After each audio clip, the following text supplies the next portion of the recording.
High বন্ধুরা, শুভ দুপুর। দুপুরে লাঞ্চ মেনু নিয়ে বসে গেছি, লাঞ্চ করতে বসে গেছি। আর মেনুটা তোমাদেরকে দেখাবো বলে, এই যে ভাত রোজকার মতো। আচ্ছা, ভাতের সঙ্গে আজ তো নিরামিষ, স্যাটারডে তো। আর একটা জিনিস যেটা এখনকার খুবই ভালো, নিম বেগুন। এই নিয়ে 3 দিন হলো আমাদের বাড়িতে। আর নিম বেগুন এই সময় খুবই উপকারী, আর খেতেও বেশ ভালোই লাগে। কিন্তু বেশ এই সময়টা বেশ ভালোই লাগে। কচি নিম পাতা নিয়ে এসছে, সেটা করলাম।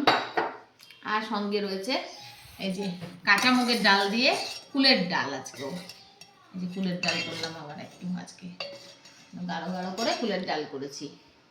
আর ডালের সঙ্গে রয়েছে এই চিপসটা খোলো, একটু ভাত।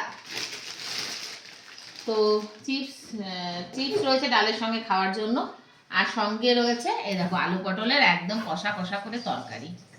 দারুণ হয়েছে আজকে তরকারিটা। এই সময় পটলগুলো বেশ বিচি টিচি থাকে না, তো বেশ বীজটা থাকে না ভেতরে, বেশ ভালোই লাগে এই সময় পটলগুলো খেতে। আর এরপরে যখন ওই বড় বড় দানা হয়ে যাবে তখন আর ভালো লাগবে না, তাই না বন্ধুরা? এই সময় টকের ডাল, নিম বেগুন ভাজা, আলু পটল, তারপরে লাস্ট পাতে রয়েছে আমের চাটনি।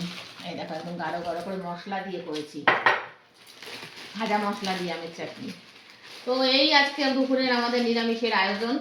ভালো না বলো? কত ভালো, খেয়ে তৃপ্তি হবে, একদম দারুণ। তাহলে খাওয়া দাওয়াটা করি, তোমরাও লাঞ্চটা করে নাও, কেননা বেশি বেলা করে লাঞ্চ করাটা ঠিক না। আর খিদেও পেয়েছে, জানো না বন্ধুরা, আজকে অনেক কাজ করেছি, খুব খিদেও লাগছে। ঠিক আছে, তাহলে খাওয়া দাওয়াটা করে নিই। দেখা হবে খুব শিগগিরই আবার নতুন কোনো ভিডিওতে ফেরত আসবো। আর ততক্ষণের জন্য ভালো থেকো, সুস্থ থেকো। আর আমার ভিডিও ভালো লাগলে একটা লাইক করে দিও বন্ধুরা। টাটা।